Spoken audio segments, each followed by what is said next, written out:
disfrutando la ciudad y generando grandes vínculos. En nuestras instalaciones encontrarás el apoyo necesario para hacer realidad tus proyectos e impulsar tu carrera profesional.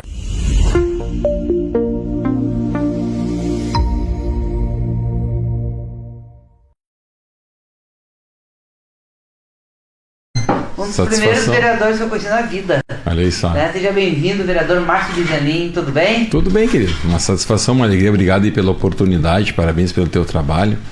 Sempre mantendo aí a população informada das atualizações, dos acontecimentos e dos fatos, em especial Porto Alegre, região metropolitana. Parabéns pelo trabalho de vocês aí. Obrigado, Márcio. Márcio, eu te chamei para trocar essa ideia, porque fazia tempo que eu queria fazer uma entrevista contigo, né? Porque eu te vejo como uma resistência do PDT hoje. O PDT, ele viveu altos e baixos, agora ele voltou a figurar muito grande no cenário local, né? Mas ele foi aquele partido que foi um pouco, ele foi dando uma diminuída, apesar de ter deputados, apesar de ter... Mas foi o cara que sempre se manteve na Câmara, sempre se manteve fiel às suas ideias, fiel ao partido, né? Tu deve ter convite todo ano para mudar de partido, né? O que te manteve resistente a esse PDT que hoje volta a figurar num cenário grande?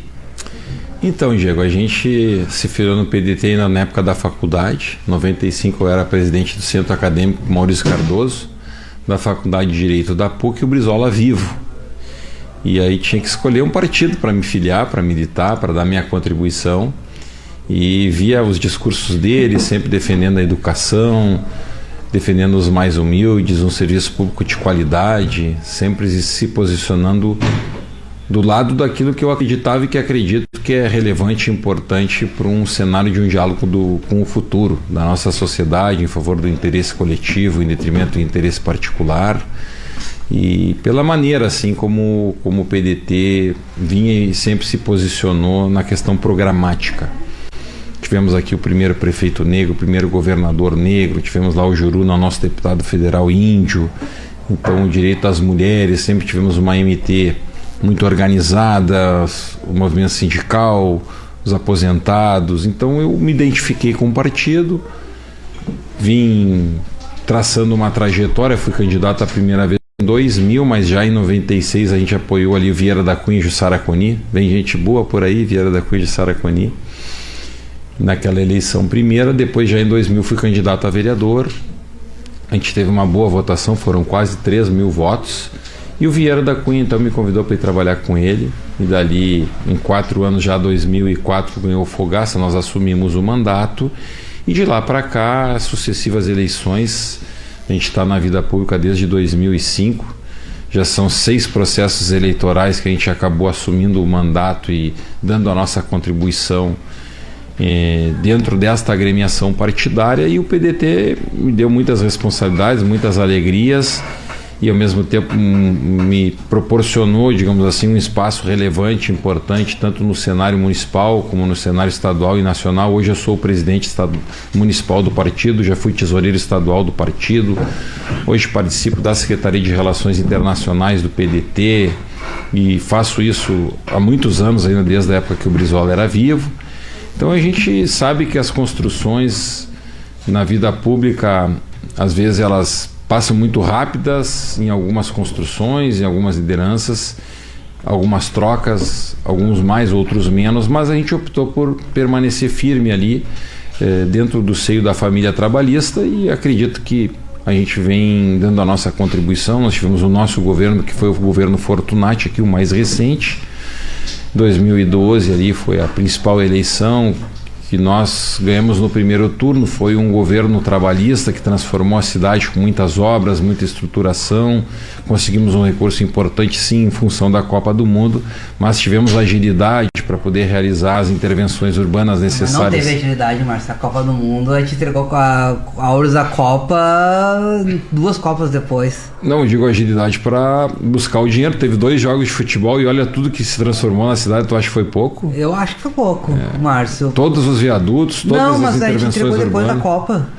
Bom, mas estão aí, né? É um legado, né? É um legado para a cidade. Vários viadutos, a passagem, o X da rodoviária, o Pinheiro Borda, a passagem de nível na Anitta, né? A Cristóvão. Mas né? a trincheira do Ceará ficou bem... Bom, mas aí, em termos gerais, né? 90% para 2 joguinhos de futebol. Não, teve 2 jogos. Não, foi 3, mano. Não, 4. importante. 4? Foram 4. Tu vê como foi bastante. 4 jogos de futebol e milhões que foram investidos. Eu acho que foi muito bom. Eu acho que o nosso governo fez um excelente trabalho, né? Eu era secretário de planejamento, né?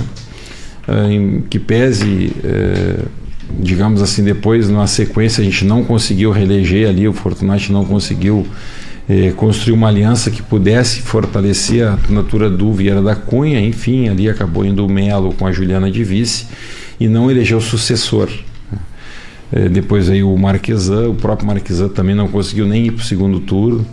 Então foram sequências, né? Mas eu acredito que pelas oportunidades que eu tive como secretário de esportes em 2006, como secretário do planejamento de 2009 a 2012, revisando o plano diretor, que me aproximou muito do mercado imobiliário, que muito também por conta desse trabalho todo que foi feito, a gente acabou sendo conduzido a um trabalho classista, né? Em 2005 ali o mercado imobiliário entendeu que eu deveria assumir o Conselho Regional dos Corretores de Imóveis, o qual também já me encontro no 4º mandato. Então é um trabalho que a gente considera importante, com o reconhecimento de uma categoria que tem 50 mil corretores de imóveis no estado do Rio Grande do Sul, são 17 mil imobiliárias no estado do Rio Grande do Sul, e isso representa uma eleição obrigatória. Tu é advogado, né, Arthur?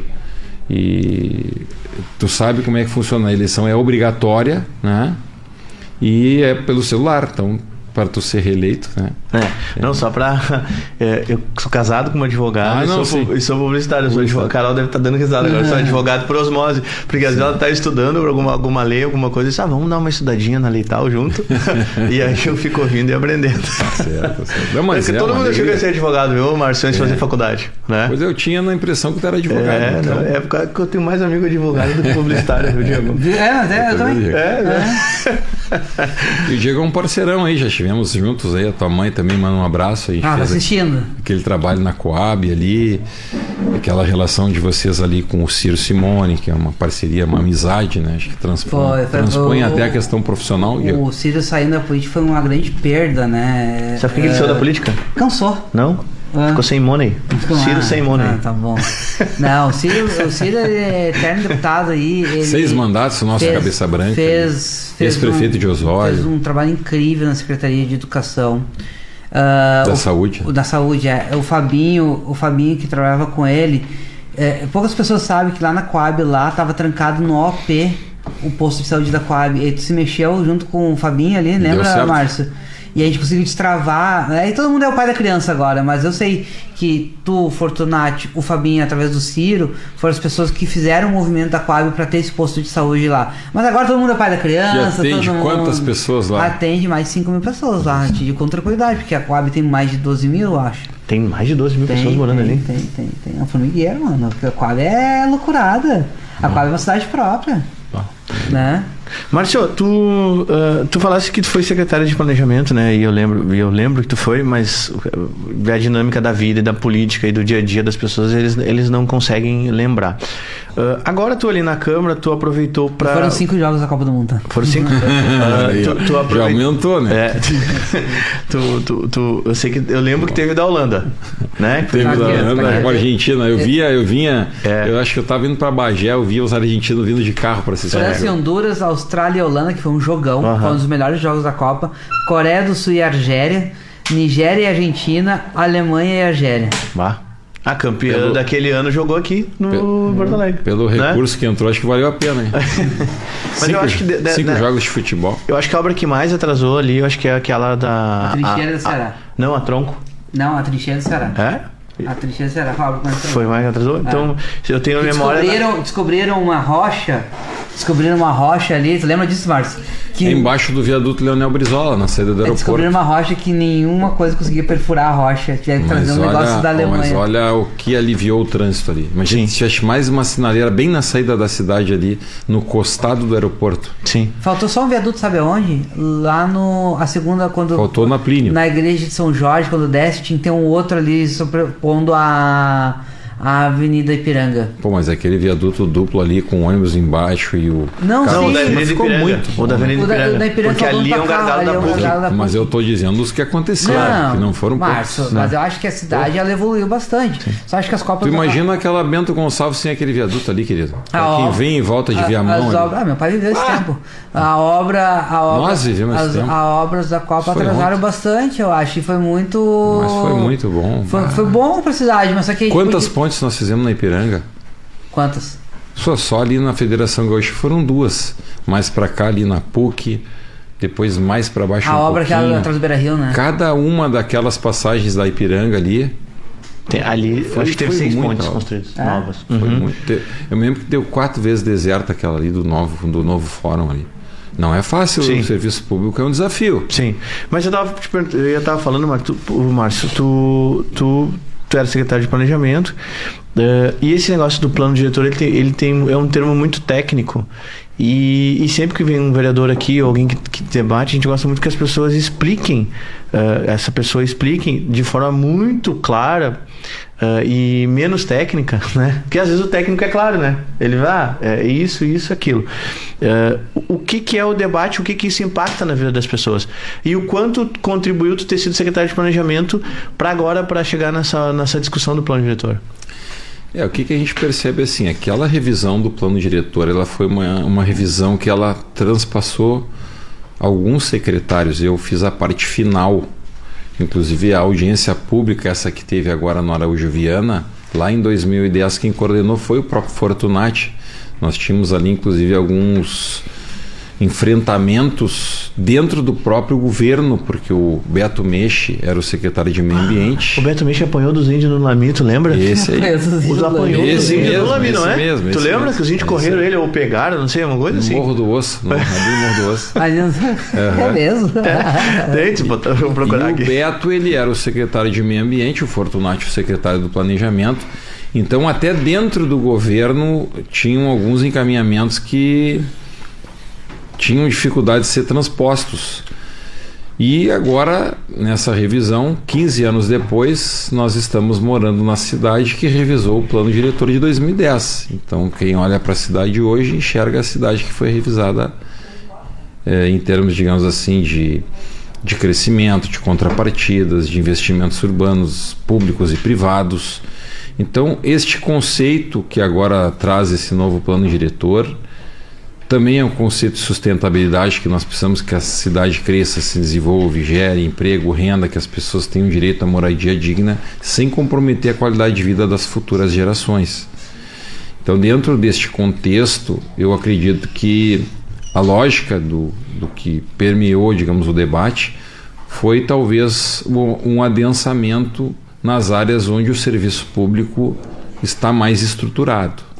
Então, esse foi o que, digamos assim, permeou os maiores debates, as maiores críticas ao que foi encaminhado nessa revisão 15 anos depois. Na realidade, o Estatuto da Cidade prevê, e o Estatuto da Cidade é uma lei federal de 2001, que a revisão do plano diretor deve ocorrer de 10 em 10 anos. Entretanto, com a pandemia não foi possível fazer em 2020. Eu era presidente da Câmara em 2021, cheguei a assumir a prefeitura.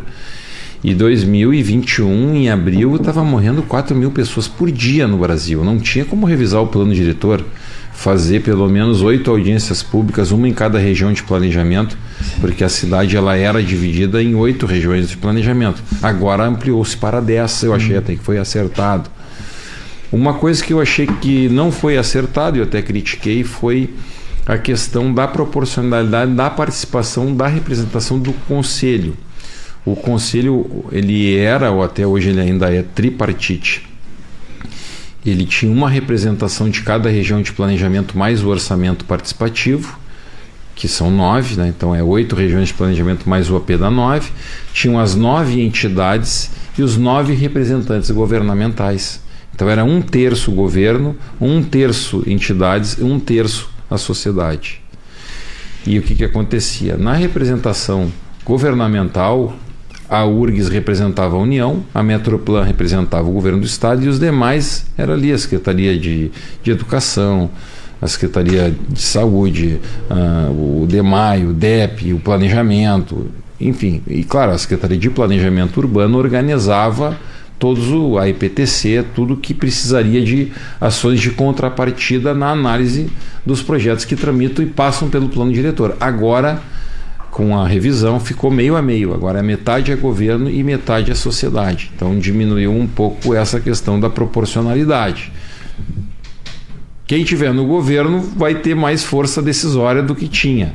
Entendi. Digamos assim que antes o governo tinha um voto em 3, hoje agora o governo vai ter a maioria. Se tu tiver um governo desenvolvimentista, vai andar. Desenvolve. Mas quem vai ganhar a eleição na próxima a gente não sabe. Então, eu só digo que... Sabe, mas tu tem alguma preferência? Eu vou preferir que seja alguém mais do nosso campo. Mas digamos assim, essa foi uma desproporção. Entendi. Que aconteceu. Eu, inclusive, critiquei esse novo formato. Mas outras situações que aconteceram ali, por exemplo, hoje nós temos o índice adensável e o não adensável. O governo acabou com a figura do índice não adensável. Não existe. O que seria o índice não adensável? Traduz para minha mãe. Por exemplo, o índice construtivo. Tu tem um terreno de 1.000 metros quadrados e o teu índice é 1,9. Isso quer dizer que tu vais poder construir 1.900 metros quadrados. Se o teu terreno é 1.000 e o teu índice é 2,4, tu vai poder construir 2.400 metros quadrados. Só que junto com o índice adensável vai o não adensável. O que é o não adensável? Vai construir um prédio. Os corredores eles contam como não adensável. O salão de festas, a churrasqueira, tudo conta como índice não adensável. Então, por isso que às vezes as sacadas, por exemplo... Adensável é ocupado? É a metragem que o terreno comporta. Claro, entendi. Respeitando os afastamentos, as laterais, o recuo de jardim, o que comporta o potencial construtivo daquele imóvel. Agora não vai mais existir o não adensável, agora é tudo uma coisa só. Então, tecnicamente diminui. Tecnicamente foi um arranjo que se fez para eliminar essa questão e tudo passa a ser computado. Algumas áreas ficaram isentas.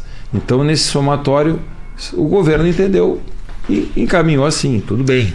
Um outro conceito que existia era... Que inclusive teve uma emenda da Nádia, não sei se vocês acompanham, depois ela retirou a emenda, que é a cota ideal. A cota ideal também foi eliminada do plano diretor, que é um outro conceito novo. Cota ideal, por exemplo, no bairro Assunção. Eu moro ali no bairro Assunção. O bairro Assunção tinha uma cota ideal de 300 metros.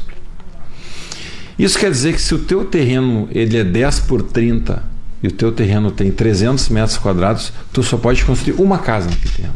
Ah, sim. Antes podia 2. Em algumas regiões do bairro atendia de 150 até 300, dá para fazer um condomínio, vamos dizer, com casas de 150. Então, se tu tiver um terreno de 20 por 30, tu pode construir um condomínio de 4 casas de 150. Esse é um outro conceito que também terminou. Isso foi uma polêmica grande. Várias pessoas me ligaram, as pessoas preocupadas. Mas agora vão construir aqui do lado da minha casa, vão construir várias unidades habitacionais. Não, essa preocupação ela não se sustenta muito, porque a cota terreno ainda é muito cara nesses bairros. Uma outra questão que também se trouxe assim ao debate foi a questão das alturas. O governo flexibilizou a verticalização. Eu acredito na verticalização como uma forma de agregar qualidade de vida. Sebastião Melnick. Teve essa polêmica. Não, ele veio aqui. A gente fala pra ele, Sebastião Melnick. Teria incentivado as grandes construtoras, enfim. Mas o que acontece? Que nem eu te falei ali, ó. Se tu tem um terreno de 1.000 e o teu índice é 1.3, tu vai construir 1.300 metros quadrados. Se tu vai construir um caixote baixinho de 1.300 metros quadrados, um prédio um pouco mais alto, mais ventilado, melhor iluminado, com vista, tu tem um valor agregado. O vizinho vai ficar bravo porque tu vai enxergar a piscina dele, não vai poder tomar banho de piscina. Mas só que as pessoas, elas acabam tendo um valor agregado importante quando tu trata de uma altura. Tanto é que hoje, se for comprar um apartamento lá no edifício do Diego, onde ele mora, quanto mais alta a cobertura, custa mais caro. O segundo andar geralmente é o apartamento mais barato. Inclusive a vista tem um valor agregado. Então, tudo isso hoje tem um incentivo à ciclovia. Hoje nós temos um plano diretor cicloviário anexo ao plano diretor.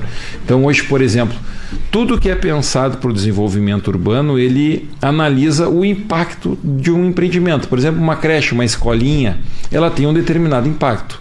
Para tu instalar hoje uma crechezinha, tu tem que botar uma faixa de trânsito, tem que ter uma área de embarque e desembarque, talvez tu vai ter que ter uma parada para o escolar, ela tem um determinado impacto. Então, como tu estás investindo e fazendo aquilo ali, o que for necessário para tu poder implementar o teu equipamento naquele espaço urbano, tu tem que fazer.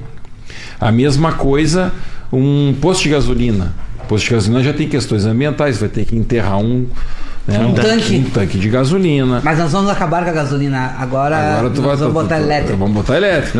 Mas, por exemplo, um shopping center, tu vai fazer um barra shopping. Tu tem que duplicar vias, tu precisa ter um ponto de táxi, tu tem que ter um posto de lotação, tem que ter uma parada de ônibus. Quem tem que fazer tudo isso é o empreendedor. Ele vai ter que duplicar vias. Vocês viram agora sair um cesto lá na Rita Ragô, bem na esquina da Protase. Valendo ali, né? Tiveram que todas aquelas duplicações de via, até da própria Protase, quem teve que fazer foi o privado. Para ele colocar um shopping que manta 5.000 pessoas por dia, quem tem que estruturar o entorno é o empreendedor. Isso está tudo na lei. Tem que escoar, e a lei é o plano diretor. Lá embaixo também, passando a Rita Ragô, mais perto que eu não lembro o nome, da Uniriter, da antiga FAPA. O Márcio defende se imobiliária porque ele é dos corretores. Inaugurou também um supermercado, que eu não me lembro qual que é. Eu acho que é um Stock Center. Vamos fazer propaganda para eles. E eles também melhoraram a infraestrutura.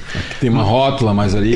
Isso. Exatamente. Mas no saldo, Márcio, porque eu acho ruim que vem aquela discussão. Quem ganhou foi os especuladores imobiliários, quem perdeu foi a sociedade. Tu consegue ver que o plano ele partiu para uma evolução ou ele tá meio a meio, assim, vai precisar daqui 10 anos nós vamos ter uma discussão de novo disso, daqui 3 anos 20 anos. Olha, eu acredito que de 10 em 10 anos, pelo modernismo, pela tecnologia, hoje, por exemplo, o celular chegou no Brasil em 2010. Hoje muitas pessoas estão trabalhando remotamente. Hoje o aplicativo ele trouxe uma redução, por exemplo, do transporte coletivo. Hoje os ônibus estão tendo que se repensar, se reinventar. Não existe mais aquela pessoa, aquele volume de pessoas que pegavam o ônibus para ir trabalhar até a empresa e depois voltavam. Já tem pessoas trabalhando de casa. Então, estes conceitos... Quantas pessoas morriam atropeladas? A gente tinha passeatas toda hora de bicicleta. Se lembra como diminuiu os acidentes de bicicleta em Porto Alegre? Então, hoje esse conceito de virar a cidade de frente para o rio... Nós temos 74 km de orla em Porto Alegre, mas ao mesmo tempo nós tivemos uma enchente. Então, nós temos territórios urbanos da cidade que estão com toda a área comercial para locação e ninguém quer. E não aluga de jeito nenhum. O 4º distrito ali sofreu muito. Já vinha sofrendo a área do Gondoleiros, enfim, mas depois do conduto forçado Álvaro Chaves melhorou muito. Agora com a enchente, as pessoas ficam receosas, aí fica todo mundo dizendo, vai vir uma enchente de novo, esse ano vai vir o El Ninho, vai vir o Minuano, vai vir... E ficam profetizando a catástrofe, porque parece que isso aí movimenta interesses e acaba prejudicando as regiões e o desenvolvimento urbano e a organização da cidade.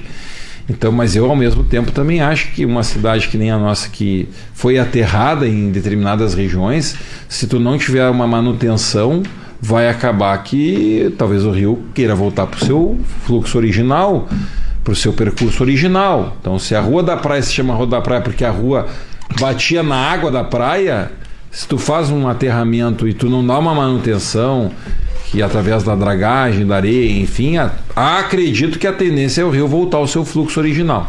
Mas enfim, esse é um debate para os engenheiros. Deixa eu só uma informação. Em junho de 2005, no Parque Natural do Morro do Osso, o secretário Beto Mecha foi agredido por cerca de 20 índios com pedras, paus, barras e cadeiras. Indígenas, Deixa eu ver o que está escrito aqui. Indígenas, perdão. O motivo foi porque a equipe do secretário foi tirar a casa de madeira que havia sido construída de forma irregular dentro dos limites do Parque da Prevenção. Meu Deus. Ô Márcio, hoje eu sei que tem uma proximidade muito grande com o prefeito Sebastião Melo, né? Porque vocês foram colegas na Câmara ali, né? Fui vereador com ele, depois ele foi vice-prefeito do nosso governo e acabou que a gente tem uma boa relação. Tu faz parte da base do governo ou tu é um cara mais independente? Nós nos consideramos da bancada dos independentes. O que aconteceu? A gente veio de uma transição, o Fogaça ganhou a eleição, convidou o PDT para fazer parte do governo. Depois, na segunda eleição do Fogaça, o PDT protagonizou e o Fortunati, então, foi o vice do Fogaça, nós ganhamos a eleição. O Fogaça se licenciou para concorrer a governador, o Pompeu foi candidato a vice-governador na chapa com o Fogaça e o Fortunati assumiu a prefeitura. O Fortunati foi candidato, se reelegeu, o PDT assumiu o governo e o Sebastião Melo foi o vice do Fortunati. Então existe uma sequência de um grande período. Depois, quando terminou o governo Fortunati, o Marquesan, que fazia parte do governo, ganhou o governo de nós, né? E acabou que o PDT não fez parte do governo Marquesan. Quando o Sebastião Melo, então, ganha aquela eleição e passa a suceder o Marquesan, naquela disputa ali de segundo turno, o Melo ganhou da Manuela. E aí nós éramos então os vereadores, eu e o Mauro Zacher, e o Mauro ainda mais próximo do Melo, porque o Mauro tinha sido o secretário de obras do Fortunati no segundo governo. E a relação ali, o Bosco também tinha uma boa relação com o Melo. Nós todos fizemos todo esse período de governo juntos. Então acabou que se criou uma relação próxima. E o Sebastião Melo, então, nós tínhamos ali o PP de vice, né, no Ricardo Gomes, o PP também fez parte do nosso governo. Enfim, tínhamos uma relação mais próxima. Naquele momento, tendo em vista que o PDT optou por apoiar a Manuela, enfim, o próprio Marquesan manteve o PSDB não como oposição, mas como independente, eram 3 vereadores. O Novo elegeu 2 vereadores, também tinha uma posição independente. O PDT, então, nós éramos ali 2 do PDT, 2 do Novo e 3 do PSDB da bancada dos independentes. Inclusive, acho que o Cidadania não tinha federado ainda, se não me engano. Na época era o Cassiá, o vereador do Cidadania. Hoje é o Marcos Felipe. Agora, nesse segundo momento, o Novo e o PSDB aderiram ao governo, mas nós continuamos independentes. Agora, por uma questão de análise conjuntural, enfim, nós estamos reavaliando essa questão, até por conta da candidatura da Juliana, foi uma candidatura de oposição ao Melo, e por essa aproximação do Melo que trocou o PP pelo PL. Então o Melo jogou mais para o lado de lá, nós estamos mais para o lado de cá. Então nós estamos avaliando essa possibilidade, talvez agora incorporarmos a oposição, até pelo conjunto aí de forças que se organizaram em torno da candidatura, da pré-candidatura da Juliana ao governo do estado. Hoje são 8 partidos que compõem a frente. Quais sejam as 2 federações? É o PT, o PV e o PCdoB, o PSOL, a Rede, o PSB, o Avante e o PDT. Essa é a frente. A Câmara diminuiu muito as bancadas. O União Brasil não fez bancada, o PSB não fez bancada, o Solidariedade não fez bancada. O número de bancadas diminuiu, o número de partidos diminuiu. Mas nós estamos lá firme, dando a nossa contribuição dentro daquele espírito construtivo, reafirmando os nossos princípios, os nossos conceitos e aquilo que o nosso partido representa. As candidaturas majoritárias nossas, tanto as do Vieira da Cunha como as da Juliana mais recentes, representam o voto contra a privatização. Vocês não vão ver nenhum voto da Juliana pela venda da Equatorial, pela venda da Corsã. Nunca tu vai ver um trabalhista votar contra o servidor público. Nós somos a favor de um serviço público de qualidade. Acreditamos que a nossa Polícia Penal, a nossa Polícia Civil, a nossa Brigada Militar precisam receber bons salários para nos oferecer segurança. A questão da saúde pública é um gargalo. Então nós vamos estar sempre a favor de uma saúde pública de qualidade, porque a maioria das pessoas não tem condições de pagar um plano de saúde. Então nós temos que ter um bom atendimento no plano de saúde, bons hospitais que possam trazer vida e solução na área da saúde para as pessoas, assim como na educação. A nossa principal bandeira é a educação.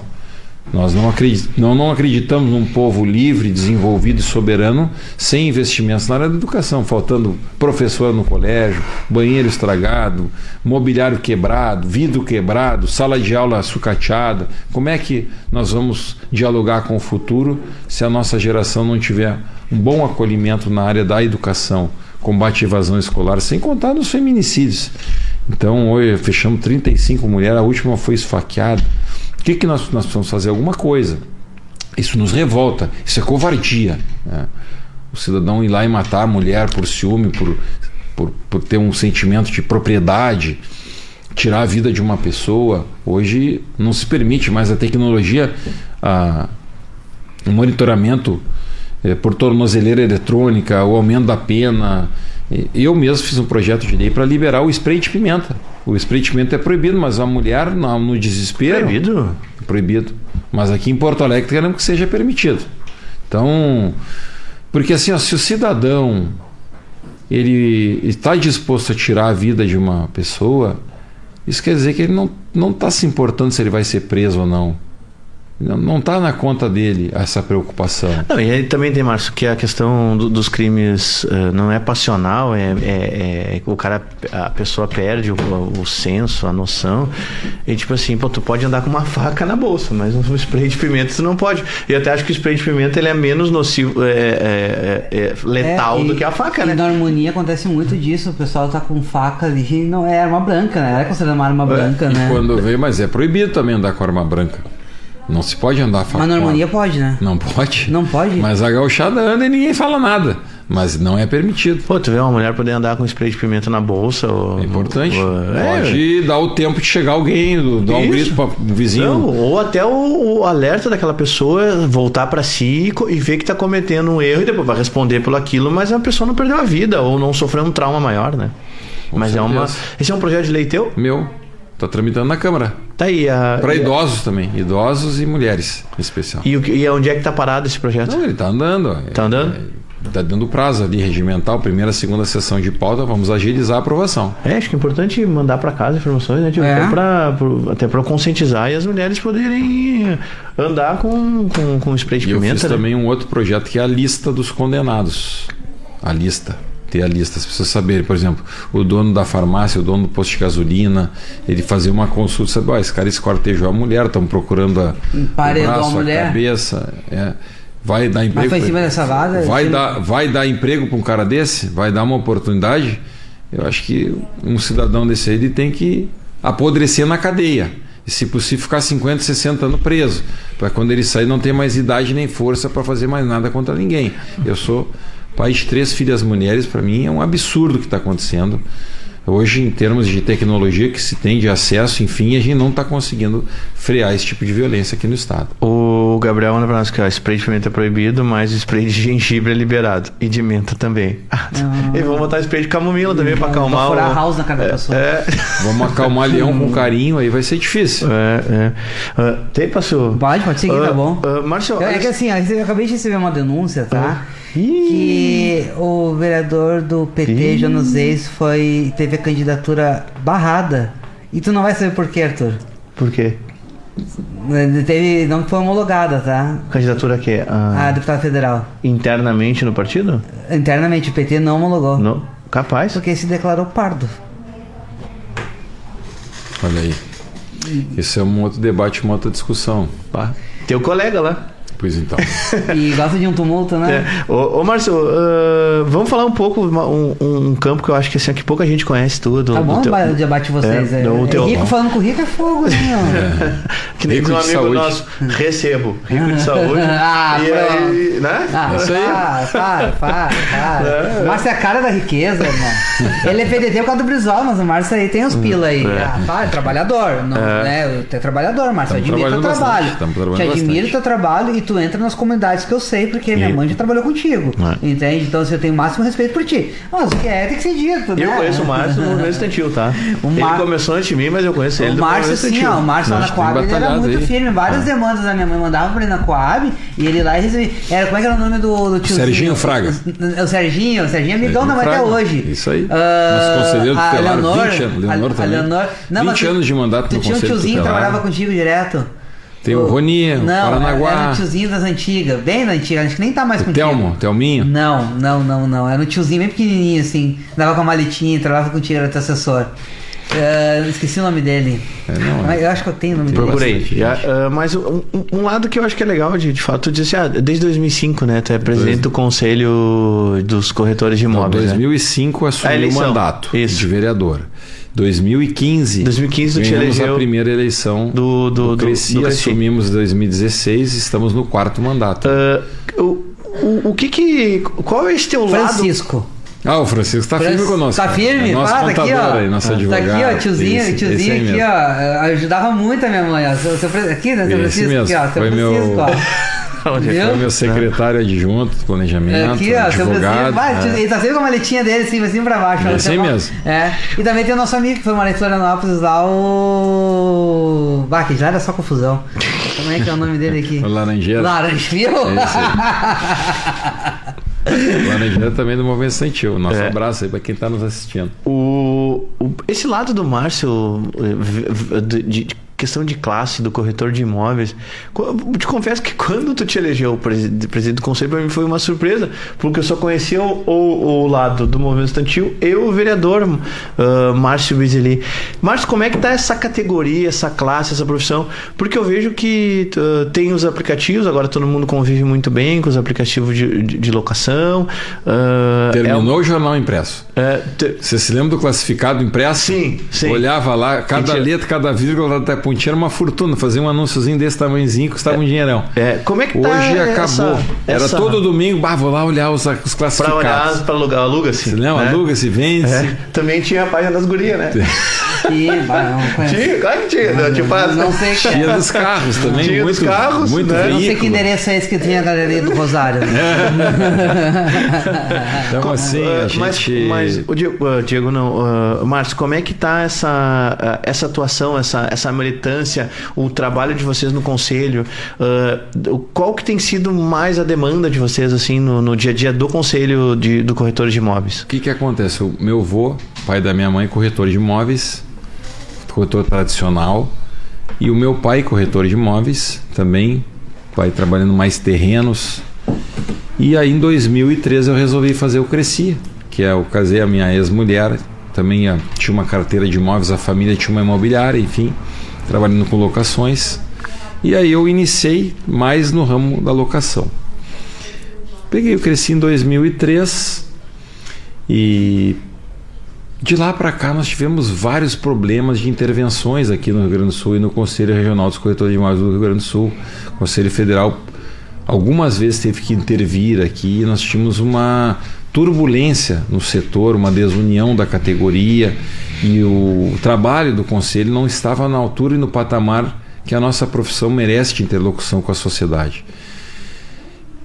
Vislumbrando esse momento e essa dificuldade de coordenar um grupo que pudesse enaltecer a profissão, que é uma profissão muito digna, a gente trabalha com compra e venda, com locação, gestão de condomínios, avaliações, tem uma relação direta com consórcio, com os financiamentos, com o mercado imobiliário e a construção civil de um modo geral, muitas imobiliárias em determinadas regiões, então nem se fala, como no caso do litoral, Gramado, Canela, região das Hortênsias, Caxias, Bento, Lajeado, Santa Cruz, Pelotas e Rio Grande, Santa Maria, Passo Fundo e Erechim, toda aqui a nossa região do Vale dos Sinos, São Leopoldo, Novo Hamburgo, Canoas para lá, Gravataí. Então nós temos vários centros urbanos com muito adensamento e o mercado imobiliário muito próspero.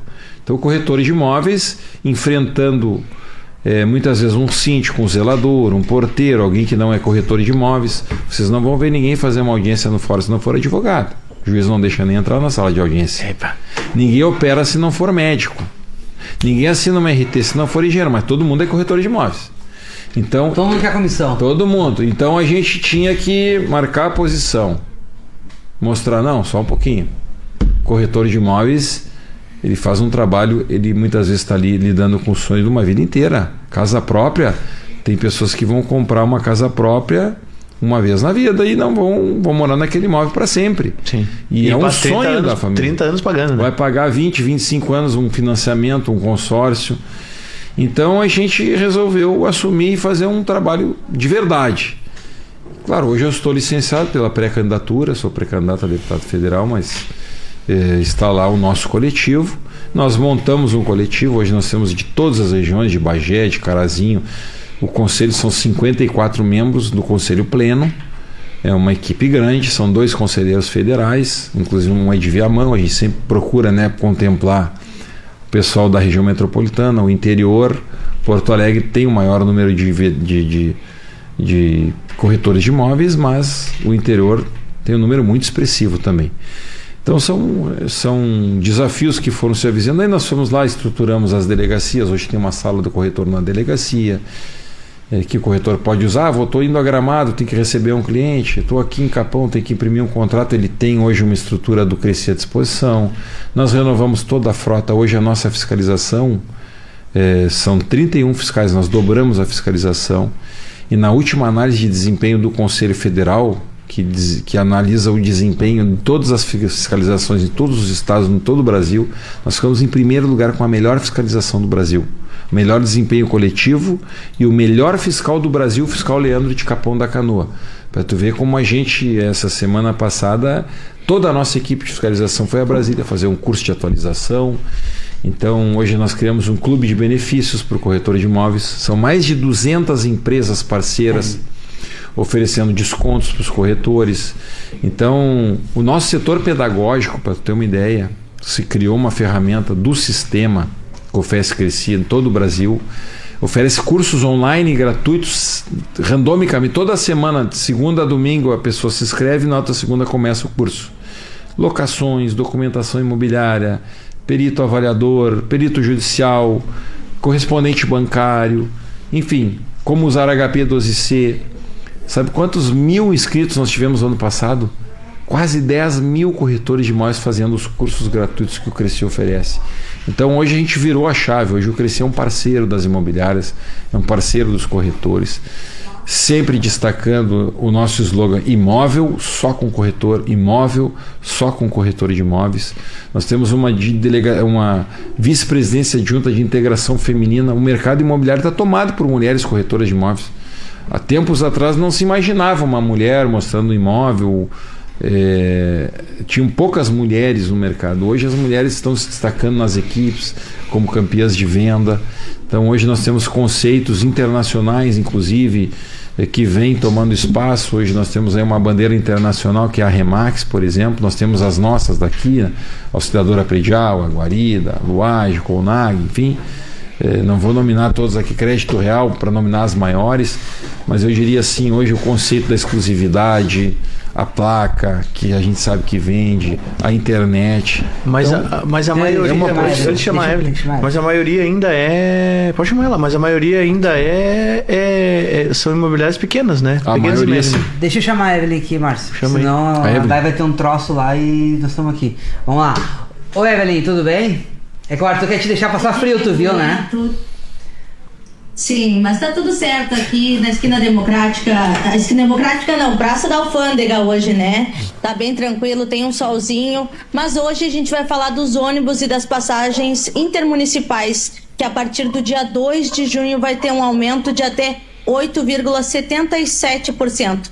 Esse valor pode variar de acordo com cada cidade. Lembrando que isso impacta quem mora em Viamão, quem mora em Cachoeirinha, quem mora em outras regiões aqui do estado e até mesmo para quem vai para o litoral. Segundo a Metroplan, esse valor vai ser readequado a partir então do dia 2 de junho, mas como a gente vê nas imagens, temos imagens agora dos ônibus, que esse valor é reajustado, segundo a Metroplan, para readequar também a qualidade de cada ônibus. Muitos moradores, a gente vai fazer uma reportagem em seguidinha, muitos moradores de outras cidades já estão reclamando justamente por esse valor, porque na maioria das vezes a passagem tem esse valor reajustado todo ano, mas os serviços, o local onde elas trabalham acabam não reajustando esse valor da passagem. No Ronda Popular, a gente vai trazer mais informações sobre o valor de cada cidade, pois justamente isso, ele varia. Em Cachoeirinha, por exemplo, o valor chega a 7,74%. Mas a gente vai ter mais informações também a partir do dia 2 de junho, onde a gente vai conversar com a Metroplan para entender como vai funcionar o reajuste em cada cidade e como vai ser o aumento para cada uma delas. Obrigado, Evelyn. Você tá muito elegante, viu? O vermelho ele cai muito bem. Parabéns. E tem alguma coisa diferente aí. Tem uma coisa diferente, né? Tu fez alguma coisa aí, né? Tu fez alguma coisa. Uma abelha me picou, uma abelha me picou. Não, mas parabéns, Evelyn. Tá muito elegante, viu? Vamos lá, Márcio. Antes do Márcio falar, esse negócio da passagem é importante. Vai estar cheio de político gravando vídeo, ou militante, porque é de eleição, xingando todos os prefeitos da região metropolitana, botando a culpa neles e dizendo que a passagem intermunicipal aumentou lá a Viamão, Porto Alegre, a culpa vai ser do prefeito. Aumentou Gravataí, Porto Alegre, a culpa é do prefeito.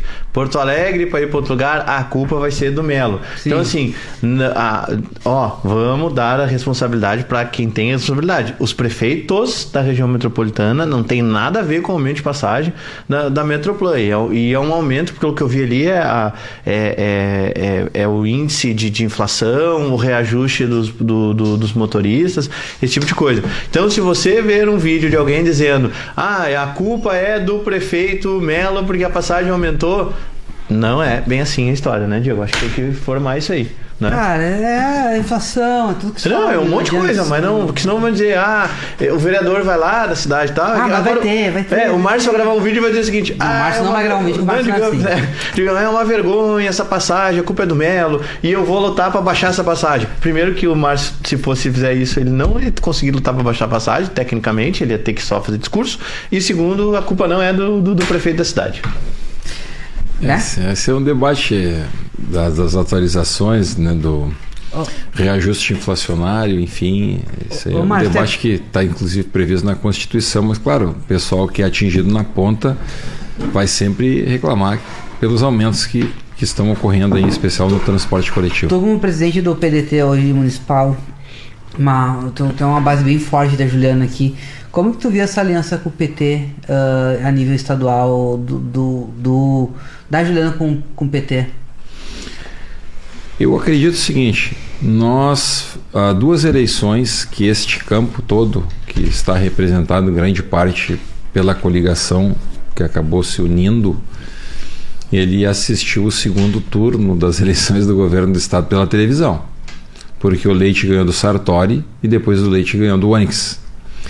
Então, em termos de atuação isolada, as possibilidades elas são mais difíceis de se angariar e se construir um projeto vitorioso que pudesse representar a implementação daquilo que a gente acredita como políticas públicas que devam prevalecer em favor da sociedade no estado do Rio Grande do Sul. Então, acredito que essa união ela acaba viabilizando aquilo que a gente preceitua como um projeto que possa transformar o Rio Grande do Sul dentro dos princípios do programa e daquilo que a gente acredita enquanto trabalhistas.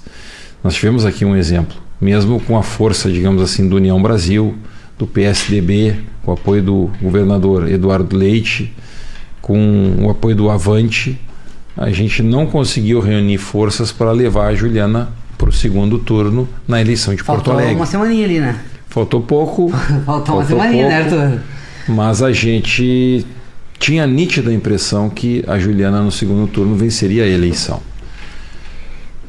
Então, às vezes a gente tem que fazer uma construção que possa representar uma vitória eleitoral.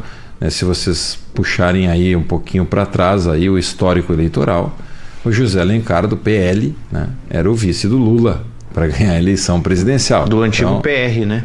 Antigo PR. Que hoje é o PL.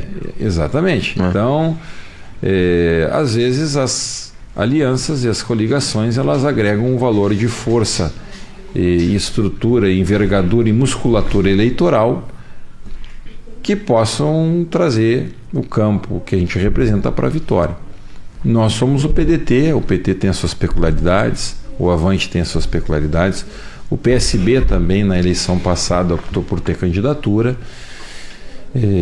Nós tínhamos ali o Vicente Bogo candidato e o Vieira da Cunha candidato. Nós tínhamos uma conjuntura que nos trazia, digamos assim, a uma necessidade que imperava que nós tivéssemos um palanque para o Ciro Gomes no Rio Grande do Sul.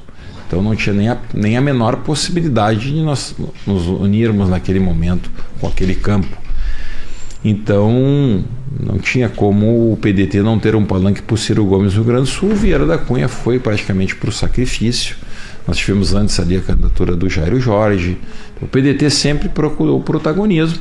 E hoje as forças que se alinham em torno da candidatura da Juliana são forças que agregam um valor de competitividade importante. Essa aí, a construção Porto Alegre, também nesse cenário tem uma responsabilidade. Nós tínhamos um desafio de reorganizar o partido no pós-enchente, no pós-pandemia, tudo que o partido sofreu nesse meio tempo. Então a gente conseguiu refazer o trabalho das zonais, fizemos uma grande convenção, onde eu fui eleito presidente do partido.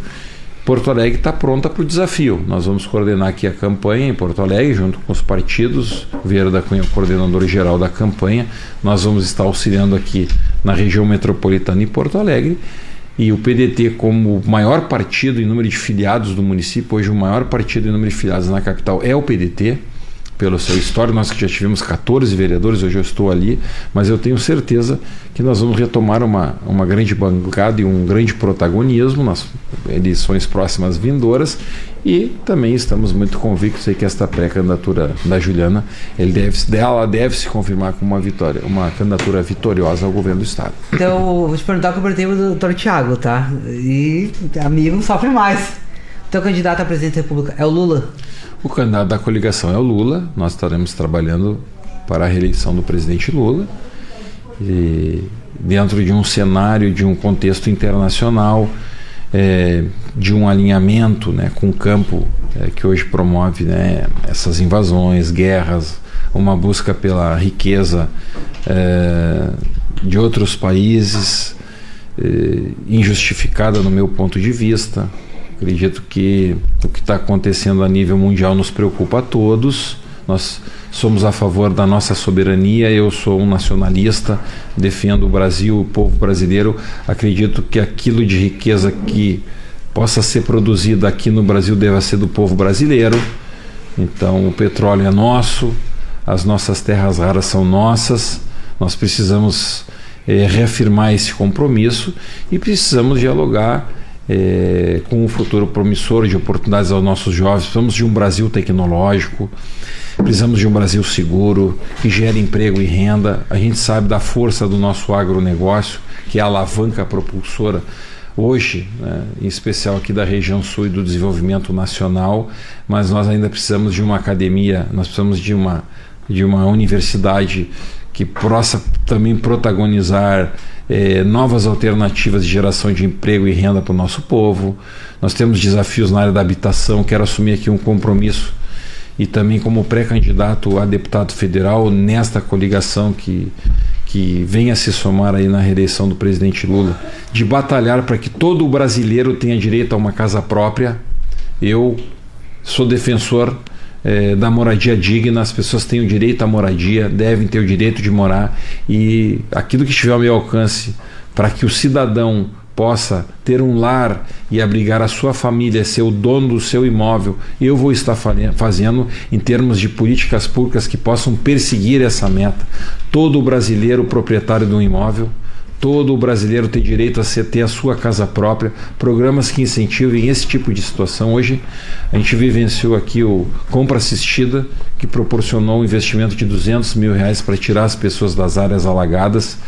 A gente teve um giro muito importante na economia do estado por conta desse investimento e tantas outras situações de estruturação das nossas vias, das nossas rodovias, do nosso escoamento, os nossos portos. Nós temos um grande desafio que é o porto aqui de Arroio do Sal, que vai trazer e vai também alavancar enormemente a economia do estado. Outros desafios que se avizinham num debate nacional de protagonismo a nível nacional, e eu tenho certeza, em especial nessa parte das relações internacionais, que nós temos muito a contribuir com o debate e nós estaremos caminhando nesse sentido.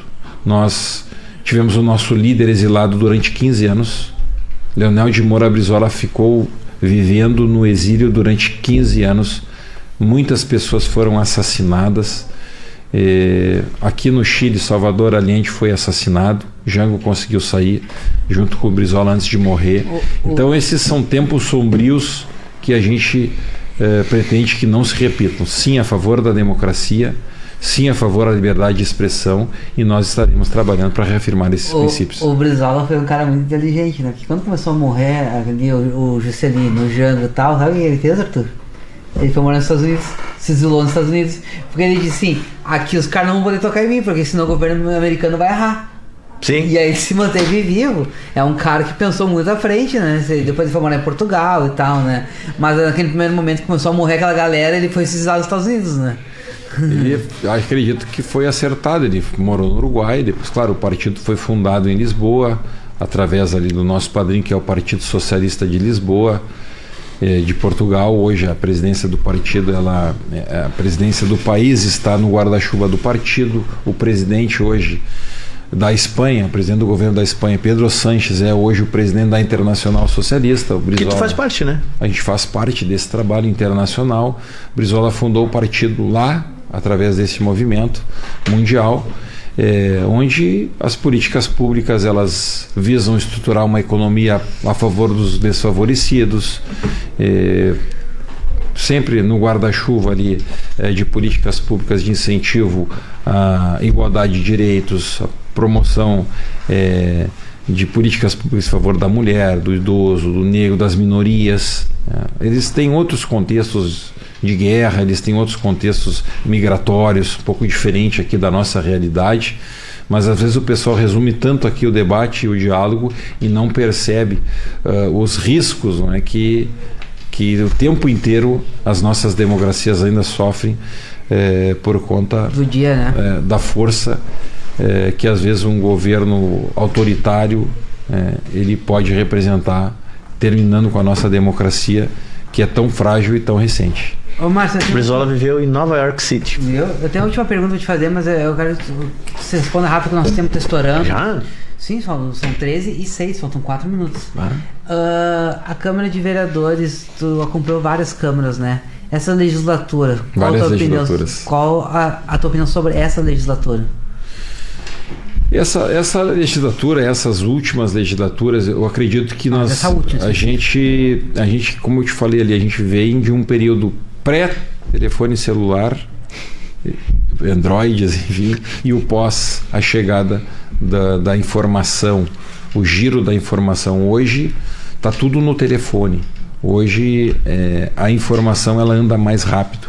Então hoje nós temos ali na Câmara que a gente chama dos vereadores federais. Nós temos os deputados municipais e os vereadores federais. Então hoje, infelizmente, o debate da Câmara ele está um pouco mais na lacração, na busca por conteúdos de engajamento, pelo algoritmo do celular. A gente faz política um pouco diferente ali, a gente segue o trabalho dentro dos nossos princípios, na entrega, na zeladoria, no trabalho individual. Mas a gente percebe assim que tem um vereador que está preocupado se o outro vereador está indo fazer compra no Zafari ou não. Quer dizer, o que esse debate contribui em termos municipais, em termos locais, para a geração de emprego e renda, para o progresso, para o desenvolvimento.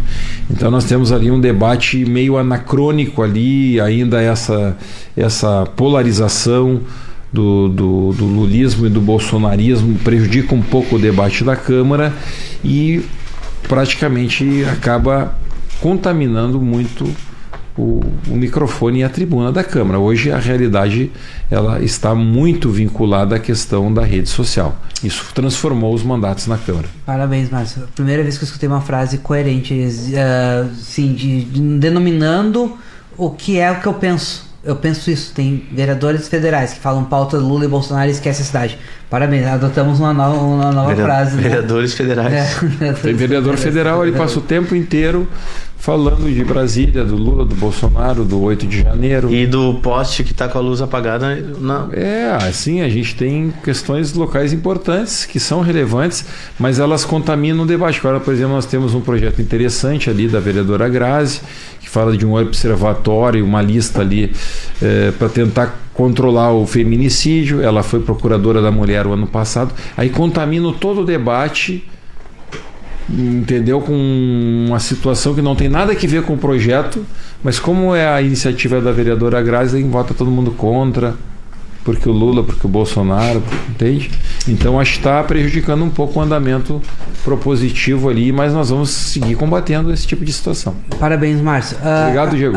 Márcio, quero muito te agradecer a tua presença aqui. Primeira vez que tu vem, apesar foi uma falha minha não ter te convidado antes, porque tu é um amigo pessoal, né? Amigo da coroa lá, então pode ter certeza que tu é sempre bem-vindo aqui. Sempre que a gente acionou, tu ajudou a Coab, então pode ter certeza que tu tem meu máximo respeito. Quer deixar um recado final? Recado final, dizer que a gente segue firme a nossa caminhada, como foi dito aqui, a gente vem de uma tradição, a gente está ali seguindo a cartilha e estou no 6º mandato, que pese o primeiro mandato ter assumido como na condição de suplente, todos eles pelo PDT. Estou no 4º mandato frente a uma importante categoria profissional que é o Conselho Regional dos Corretores de Imóveis, e essa é a constância que faz com que eu entenda que o legislador que fiscaliza e legisla, tanto no âmbito municipal, âmbito estadual e âmbito federal, ele atua, claro que dentro da grandeza dos cenários e das pautas, mas de maneira a compreender que estou em condições de fazer um bom trabalho também para a nação brasileira na condição de pré-candidato a deputado federal. Acho que essa escola que me proporcionou a Câmara Municipal em Porto Alegre, os mandatos como secretário, tanto de esportes como planejamento, nos remetem a entender que a gente está em condições de fazer um bom trabalho também pelo país. Então, por isso, deixar essa mensagem aqui, agradecer a oportunidade de vocês, na condição de pré-candidato, de poder conversar um pouquinho e estar me apresentando para quem está nos assistindo. Arthurzito, agenda da semana. Amanhã, quinta-feira, dia 28/5, às 12 horas, a vereadora Grazi Oliveira vem aqui participar com a gente. E na sexta-feira, dia 29, ao mesmo horário, meio-dia, a deputada estadual Laura Cito. Vai ser um papo legal, né? Vai. Então, que horas de reprise hoje? 23h30, a nossa reprise. O Márcio vai poder se assistir em casa hoje. Pode ter certeza disso. Tá nas redes sociais, tá no YouTube, tá no Spotify. O Raio X, olha, semana que vem a gente vai dar um upgrade na parada aí, Arthur. Tá, estúdio novo, né? Estúdio novo. Vamos lá, gente, valeu. Pois bem, obrigado, tchau. Arthur, obrigado, Diego, um abraço a todos os nossos telespectadores. Gostou, Márcio?